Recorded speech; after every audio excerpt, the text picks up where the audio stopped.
Assalamualaikum warahmatullahi wabarakatuh. Perkenalkan, nama saya Hafizah Yuki Ramadhani dengan NIM 122370079 dari Program Studi Teknik Pertambangan Angkatan 2022 kelas Pengantar Estimasi Sumber Daya yang diampu oleh Bapak Rahmat Fadilah STMT.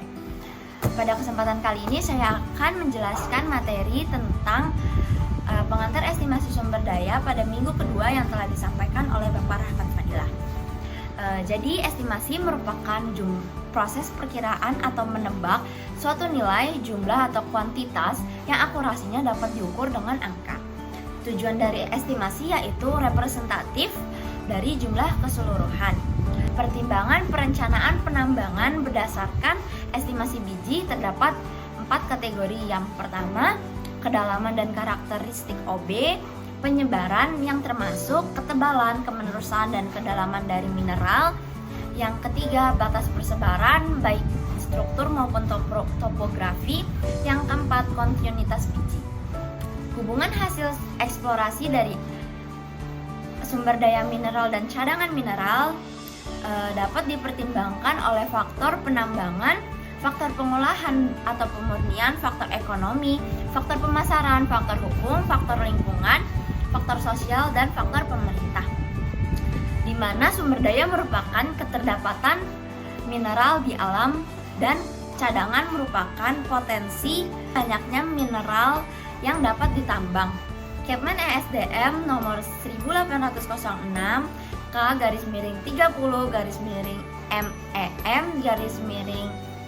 2018 mengenai format laporan akhir studi kelayakan pada bab 4, yakni estimasi sumber daya dan cadangan, yang meliputi estimasi sumber daya yakni metode, parameter estimasi, pemodelan, jumlah dan klarifikasi sumber daya, dan pernyataan kompeten. Yang kedua, estimasi cadangan, yang meliputi metode, parameter estimasi, pemodelan, jumlah dan klasifikasi cadangan, dan yang terakhir, pernyataan kompeten. Pada materi minggu kedua juga dijelaskan tentang jenis-jenis pemboran. Jenis pemboran dibagi menjadi 3, yaitu non-coring atau open holes, touch coring, dan full coring.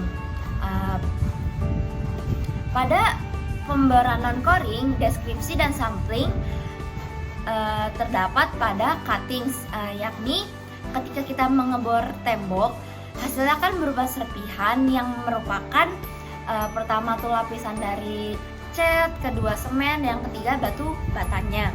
Terus kecepatan pemboran yang tinggi, biaya yang rendah, akurasi yang rendah, dan harus dilengkapi oleh geophysical logging. Pada pemboran touch coring bisa diibaratkan pada sebuah kue yang kita tusukkan dengan sedotan, yang dimana deskripsi batuan sampling pada cutting dalam keadaan solid maupun atau bisa disebut sama dengan lapisan. Jadi lapisan paling atas sampai lapisan paling bawah akan termasuk ke dalam sebuah sedotan itu, dimana kecepatan pemborannya relatif tinggi hingga sedang dengan biaya yang rendah hingga sedang, dan akurasi cukup baik, dan sebaiknya dilengkapi dengan geophysical logging.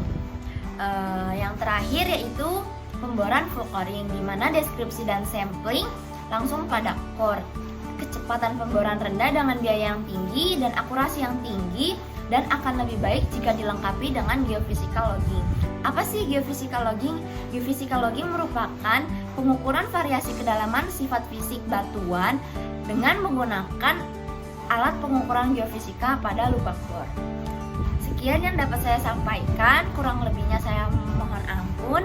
Wassalamualaikum warahmatullahi wabarakatuh.